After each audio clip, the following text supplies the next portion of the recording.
Good afternoon, everyone. We got Jared over there. That's also the portable shop. Donovan's driving that one right now. Brian's over there. He's just pinning. Then obviously I'm here. Sam is leading up here with the pilot truck. And then obviously Donovan is the pilot truck for the rear. And we are about to embark on our, I think we're going to go, I don't know, 80 or 90 miles or something like that. It's going to take us a little while. We're going to take a new route, a route that we haven't taken before. So I really hope this works out. We are half loaded, which is the most that we ever want to be going down the road with. Let the good times roll. And let the good times roll.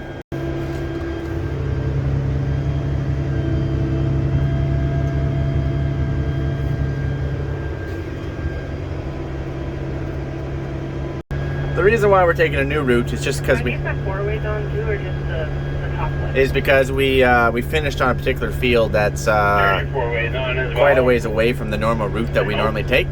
So we're going to try and find some back routes to get to where we want to go. And we're going to try to stay with gravel for as long as possible.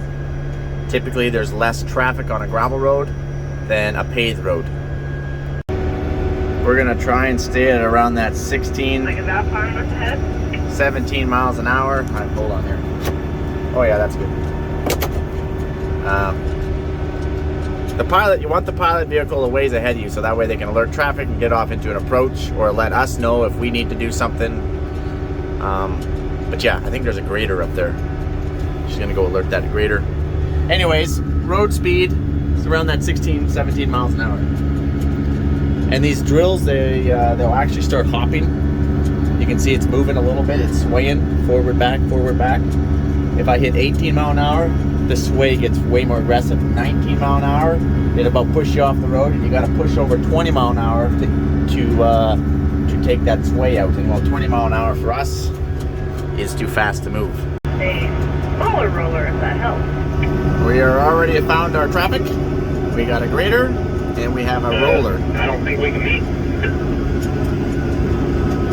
It's going to be entertaining. Well, I can see you here in my mirror, so obviously he can see you. Oh, the roller's getting way off. Oh, he's going down the ditch by the look of it there to the left. That's awesome.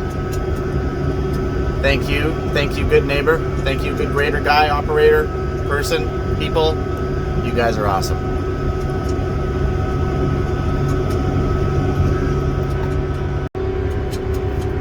Thank you, good sir. Oh, he's not even looking at us. He's peeved. It's probably because we're kind of running over his nice little windrow of gravel that we have here. Sorry, sir. We cannot help that. We got a lot of tires back there, and it just kind of is what it is. Sorry, we're Canadian. This guy, though, he should win an award.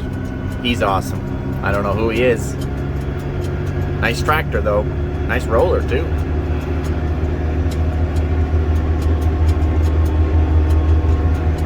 Friendly.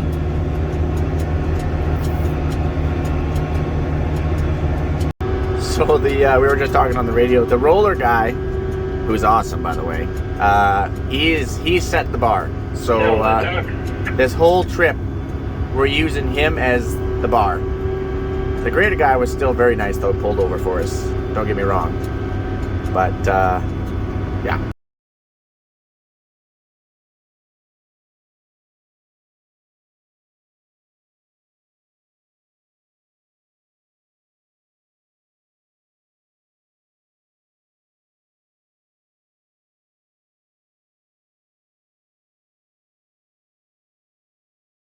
So we've met about, this car is just backing into an approach here for us because they're freaking awesome. We've met about 3 vehicles already. We met them at full speed because the grid is wide enough that they just kind of got way off in the shoulder. In fact, one vehicle just went down the ditch, and we didn't have to slow down or pull off the road. So every farm area kind of has their code, but the code is, if the equipment is bigger than you are, you get off the road. If I'm in a semi, loaded semi, that's the only other piece of equipment that, you know, technically is smaller than a drill, but is more you can have more issues with. Hold on here. So if you're a vehicle, a car, or a smaller tractor with a smaller piece of an implement, normally size matters when it comes to farm equipment. If I'm in a rock picker, for example, and I meet someone else's air drill or combine, if I'm rock picking in the fall for whatever reason, I'll drive down the ditch, okay? If I'm in a loaded semi, that is different, because you got to be careful with soft shoulders with a loaded semi, just like you got to do with this. So then we would both be pulling over, going really slow, and try and sneak by each other. That's okay. That's what we would do. If I'm in a pickup and I meet someone else's combine, I'm driving down the ditch. I'm just going to drive down the ditch and go by them. No big deal. Or if I have a lot of time and patience, then I'll just pull into an approach and wait. If I'm in a sprayer, for sure, you're driving down the ditch. No big deal. That's kind of how it is. So anything that is capable of going down the ditch, smaller, you're going over. The biggest of the equipment typically gets the road. And I'm not trying to be that ignorant farmer, okay? There is the odd ignorant farmer out there, but we want to share the road. We are perfectly legal, just so you guys know. We're 100% legal to go down the road. Blade to fix that washer. Here, let me just... I don't. We're 100% legal to go up and down the road, and even the highway for that matter. We got pilots, we got flashing lights, we got bubbles, we got good visibility, clear skies. We're good to go. But we also want to work with everybody. We want to come home to our families. We want to be safe. We want you to get home and be safe. We don't want you to take a shank to your windshield and take one to the throat as you're going by. We don't want anything like that to happen. So ultimately, even if size matters, rules the road, we are still going to get over it, and have gotten over for people who come flying by who have no idea what farm equipment even is. It's normally worse when we're on the highway, and you get like BC plates, Ontario plates. I'm not trying to pick on your guys' provinces. Quebec, we've had some scary ones with Quebec, and again, it's just people coming from cities that really don't know the size of this equipment, and they're like, hey, as long as I'm in my lane, I'm fine. I have full right of way. That might be true. You might legally be fine, but we're 27 feet wide, tip to tip. 27, tip to tip. So we have pilot vehicles trying to warn you, hey, get off the road, get off the road, get off the road. Oversized coming, just like if you're moving a house, right? Oh man, can you imagine moving a house? Wow, Mike, what happens if you were to meet someone else's air drill? Well, hopefully their pilots meet your pilots and give us all fair warning. But obviously, if we meet air drills, we can't meet. So somebody is going into someone's field, unfortunately. That's how it has to be. You can't just go down a road and then back these things back across like a semi or your vehicle. You have to go out and do a loop and come back. That's how it works, especially when you got more vehicles or equipment is what I meant to say. So then it comes down to a couple scenarios. One is, am I meeting one air drill to my 3 who are with us? Or am I meeting 5 air drills to our 3? And maybe the number of air drills you're meeting doesn't matter. Who has the best approach? Who has a field that maybe isn't seeded yet? So for example, this field out here isn't seeded. So if we get told, hey, we got air drills coming down the road, we just got a little smaller air drill coming down the road, then we would probably stop if there's 3 of us, because we don't want to compact that guy's field with 3 air drills, all right? The one air drill can go out there and do a loop. Makes sense? We're not trying to be ignorant. Wow, we got 3 and you got 1. That's not how it is. I don't want, if that's my field, I would rather 1 air drill go out there and do a loop than 3 big air drills going out there and do a loop. Okay, that's how it works. So, or maybe this is all seeded, but he's got some ground up there that isn't seeded. So you just want to work with everybody. You want to be safe.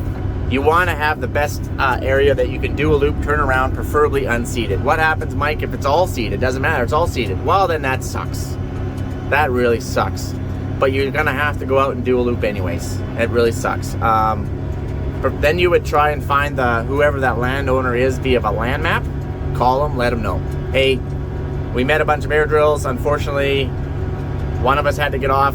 You had the best approach on your field. We went in, we all did a loop. We apologize. If there's any compaction or loss of crop or crop damage, you would offer to pay that. 9 times out of 10, that farmer isn't going to care. He's gonna be like, don't worry about it, thank you for letting me know. Because all of a sudden he's driving by his field and he's like, what the heck?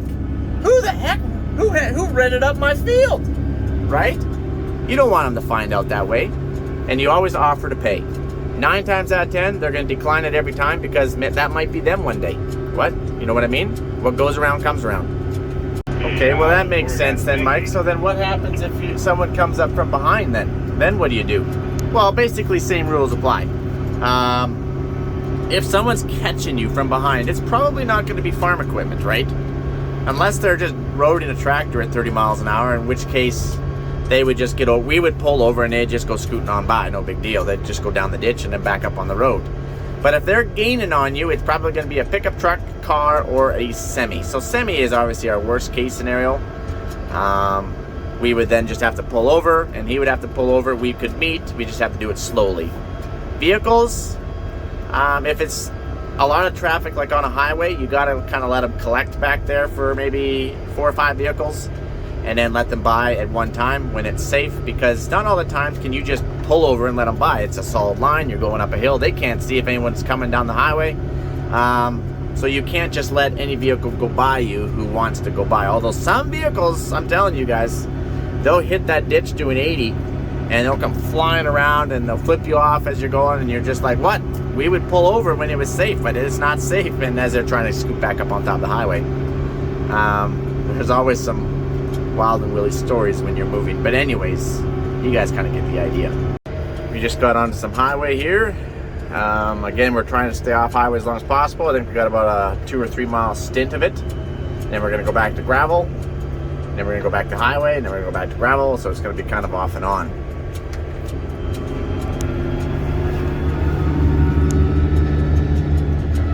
As you can tell, we take up the whole highway.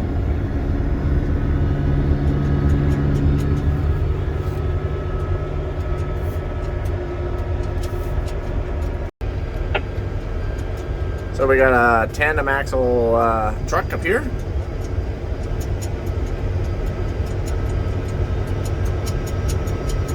I think he's a little bit confused. We also have a car behind us. I think he might be pulling into an approach, actually. I think that's what he's doing. Awesome. We're actually going right there, just to the right of that tandem. I think we are. I don't really know the route. I think we are, but I've been known to be wrong before. And we'll be turning right here, Mike. Oh, there we go. Okay.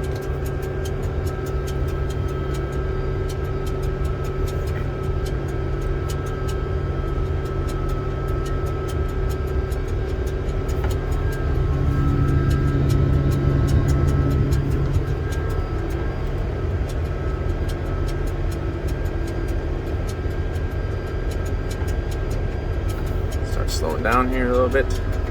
They did not put an engine brake on this 2-track. Very disappointed about that. Thank you, sir, for pulling over. Let's get off this highway for a little bit again. We do have a car behind us, I'm told, but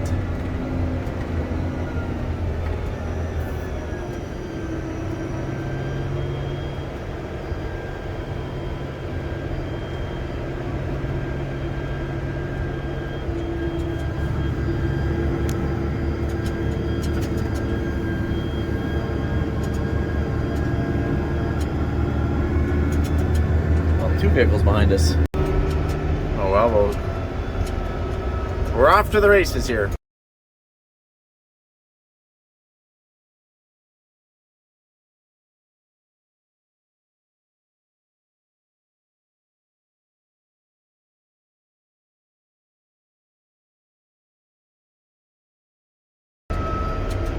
So going back to that engine brake again, man, I don't know why they did not put an engine brake. Like the Fendt 1050 had an engine brake, for goodness sakes. And this hill, we gotta slow down. You'll, this drill and stuff, it'll push you out of control. It'll over rev your engine if you're not careful. Oh, that's a steep one. Just slowing down here. So we're doing 8 mile an hour. So we have brakes on our cart, that's true. But you can also smoke the brakes on the cart. Remember last year when we were going down a big valley on it was highway? Remember when I pointed out to Brian's cart? Bill? Yeah, it's fairly steep. I pointed out to Brian's cart, and his cart was just smoking, and it's his brakes. He's smoking his brakes. There's no brake adjustment on that cart. No. We're revving up here.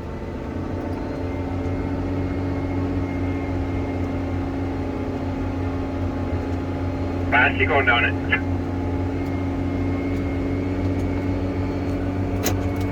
8.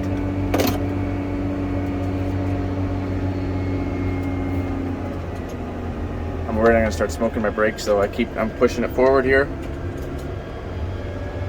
I'm basically relying on that cart to brake me.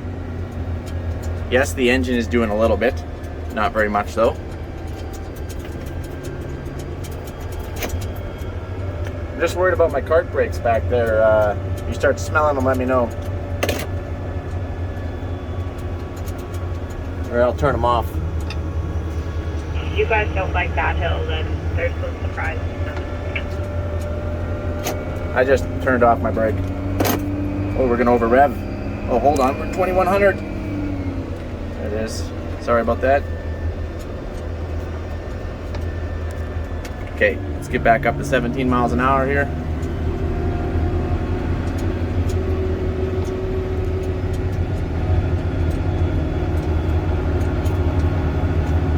So I can disengage my brake. Oh, it's telling me that I got to re-engage it here. There we go. Then I'm relying completely on the tractor brakes. Quite a ways back from you. I'm having to go pretty slow down this hill. Okay, we'll slow down just a little bit here. What I did is I just disengaged my my brakes when I went down, so I didn't have to worry about smoking them.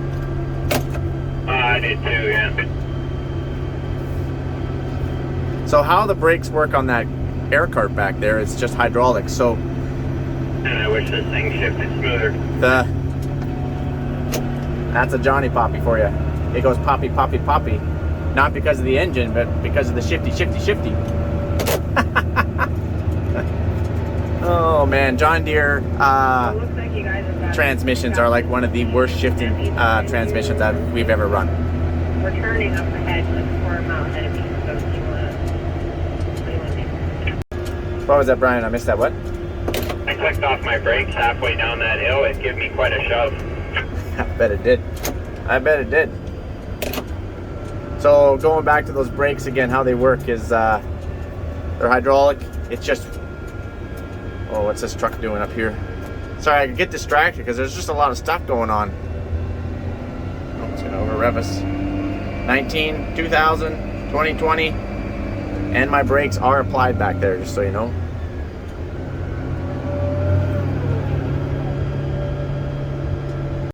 Okay, we just went down one little hill, which is the There's a smallest. big dog looking out at us. But we're prepping here, not this one, but as soon as we crest this hill, I'm pinned. That's all we got. You're gonna have to start pushing me, that's all I got. We're doing 11, 10.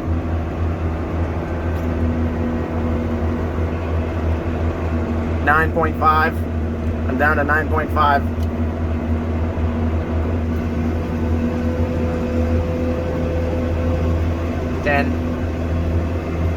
Okay, that's the little one. That's the little one, you guys. Don't worry, Sam says that's the little one. That's the little one. It is the little one. don't do that to us, Sam. It's not my road, it's Mark's road. Oh man, I hope we got I don't know what we've done here. Okay, Well, so once you get to the bottom, it's there's a bridge at the bottom. We don't know if we can get through that bridge yet. But we're gonna check our brakes.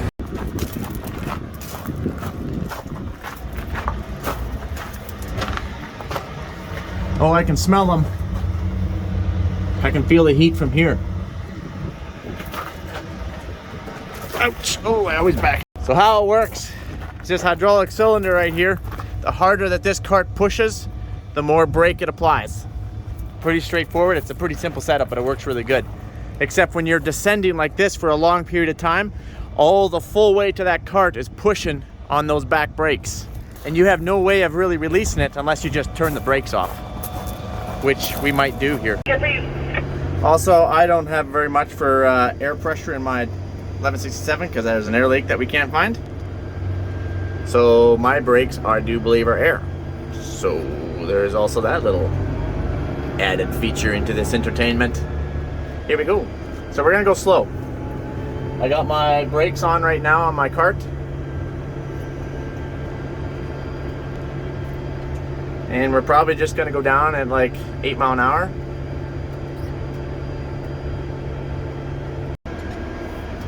Just Donovan, wait at the top of this hill until we get across. Looks like there's a guy on a quad or something like that. Oh yeah, he's pulling off right there. We're doing 6. Basically, we're going down a little faster than seating speed.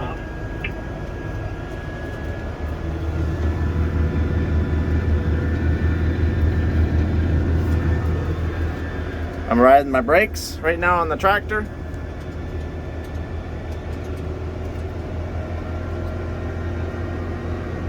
Oof. I can feel it. I can definitely feel it. There's no ifs, ands, buts about it. That bridge looks not too wide. It's the same size as the one that's Remember, it wants to over-rev our engine, so I'm riding my tractor brakes here. We're braking really hard on the, we went to orange. See, it goes to orange like that. We're smoking those brakes. I'm turning them off right now. Oh yeah, now I feel it. Somebody coming far up ahead there, Sam. You're gonna have to. Oh boy, hold on here.